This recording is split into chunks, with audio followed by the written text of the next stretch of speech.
কারো মনে আঘাত দিও না, কখনো সুখী হতে পারবে না। ভালোবাসতে না পারো, অভিনয় করো না।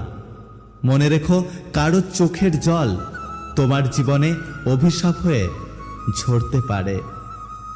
মায়া জিনিসটা খুব খারাপ, তবে চেহারার মায়ার থেকে কথার মায়া আরো বেশি খারাপ।